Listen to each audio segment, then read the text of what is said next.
Howdy. Peanut and I are just hanging outside right now, and I have to go to work in about an hour. So, yeah, I thought I would kind of sit here and talk a little more. I've had this video idea for a while now, and the responses from the Q&A video actually helped push me to get this out sooner. So I just kind of wanted to make this as a semi-sequel to the Q&A video, as well as just talk about one of the harder aspects of this type of lifestyle. Which is something that Jesse and I didn't really expect. So I think I'll start by kind of like addressing some of the stuff that I have been thinking about from the Q&A video. I'm really happy that you guys enjoyed that and that you guys all left such sweet and amazing comments. So thank you for everyone who did that. In hindsight, now that I've went back and watched the video 8 times, I just didn't really like how soullessly and emotionlessly I read from that script. And I actually sat at a cafe, and it took me 3 days to write that entire script, and I wanted it to be as digestible as possible and encompassing and everything, but I think it just kind of ended up not satisfying me as much as I thought it would. So there were a few points that I wanted to kind of continue talking about as sort of a sequel to the Q&A, as well as answering some of your guys' questions. So one of the comments that I got on the Q&A was actually someone saying that they had watched my moving vlog video and that they were just curious if I could talk about that a little more, because they were expecting to see more things about, what happened in the video. And I can totally address that a little better, and I think I should, because I didn't really talk about those smaller aspects of it. So yeah, I will talk about that a little more for those of you who either haven't seen the moving vlog, or for those of you who don't want to sit through an hour-long vlog that happened 5 months ago. So one of the main things that you saw me do throughout the entire video was take all of my houseplants, and I probably had 60 houseplants, all to my mom's tiny little apartment, and she was super nice and offered to care for all of my plants, even though I can't really get them up here to Alaska. And then you also saw me do something similar with my fish, which I do expect to bring my fish back up here, but I had 3 fish, Jessie, Kylie, and Robin. Those are my little babies. And I took them all to Jessie's grandma because she has a goldfish tank, and she offered to keep them for me until I can figure out a way to ship them up here, which was also very, very sweet of her. And then my best friend Haley actually took my fish tank, and I think she's gonna be able to do something cool with it in the future, so that was really nice to see that have a good home. And yeah, there were just other factors, like my grandma let us use her little SUV to haul a lot of stuff to Goodwill and to the dump that we otherwise just could not have fit in our car. And then speaking of our car, Jesse's parents are actually keeping it for us right now, and they're driving it around and maintaining it and making sure that it stays alive until we can come back up and get it. In the video, you actually saw Jesse's parents come to our apartment to help us paint the entire thing because we had to be out the next day. And there was so much more stuff that happened off screen that I didn't even include in that video.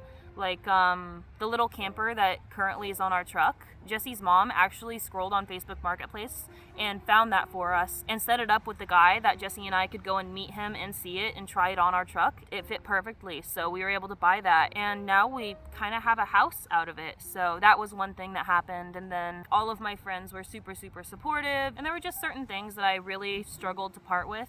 And I think having our friends and family kind of rally around us and support us and was a big thing, and it really helped with the mental, stress of it. And one of the points that kind of brings me to that and makes me think about that actually has to do with a Facebook conversation I had not too long ago. And I know a Facebook conversation doesn't really relate a lot, but just listen. So I was on Facebook, and I was just scrolling, and I came across a post by a girl who I've known for a while now, and she's young like us, and she's doing this really super cool thing with her life. And so she had posted about it, and she started her post off by literally saying, "I know a lot of you don't know or care, and I know a lot of you don't believe in me, but this is what I'm doing with my life, and I'm really excited to do this." And so I read that, and I actually left a comment, and I was like, hey, you shouldn't have to start off your Facebook post essentially addressing all the people who don't believe in you. You should be able to be surrounded by people who are happy for you and who support you. And she responded back, and she said, well, my family just isn't really supportive of me doing this, and they don't really believe in me, and they don't think this is a good decision that I'm making. And I don't know, that kind of got me thinking about our own situation. It made me kind of feel bad because I don't really think about all of the like little gestures of support that we've gotten over the probably year that we've been deciding to do this. And I don't know, I'm grateful for that, and I think about it sometimes. I just wanted to talk about that here because it actually ties into the topic of today's video, which is the hardest part about leaving home and doing all of this. So I've had a lot of these feelings for quite a while now, and they've mainly just lived on in my head, but I think talking about it and kind of processing it as I talk helps me to think it through a little more and process the emotions that I'm currently dealing with. I know I did more of these types of videos back when, like, whenever I got rejected from college, I did kind of like a feelings talking video, and I kind of wanted this to be a similar video. So whenever I did do more like feeling, processing, talking videos, you guys did enjoy them, so let me know if you still enjoy these types of things. To kind of start it off, I think in the Q&A video, one of the things that also didn't really sit right with me is the fact that I felt like I wrote it in a way that made the life we're living out harder than it actually is. The fact of the matter is that the hardest part isn't pooping in a bucket, it's not taking showers at the laundromat, it's not sleeping in the back of our car. In reality, the hardest part about this entire thing is just that we're homesick. We miss our home, we miss our friends, we miss our family, we miss having the luxuries and the life that we used to have. And we don't have that anymore. I'm really, really proud and excited that we decided to leave it all behind and do this big, fantastical adventure. But at the same time, I would also be lying if I said that we didn't miss our old life and that we didn't miss our home. That's kind of been one of the things that's been plaguing my mind recently. And every time that I think about it, I get this thought that comes up that tells me that I don't deserve to miss it as much as I do, because we're the ones that chose to leave it all behind. And I don't know, maybe there's just some guilt associated with it on my part, but there's just so many things recently that I really miss about our life in Port Orford. And you grow up somewhere since you're 8 years old, and you know every spot, you know every food item on every menu at every restaurant in town. You have your friends that you've had since you were in 5th grade, you know? And I guess maybe I miss the familiarity of it and the certainty that living that sort of life provided for us.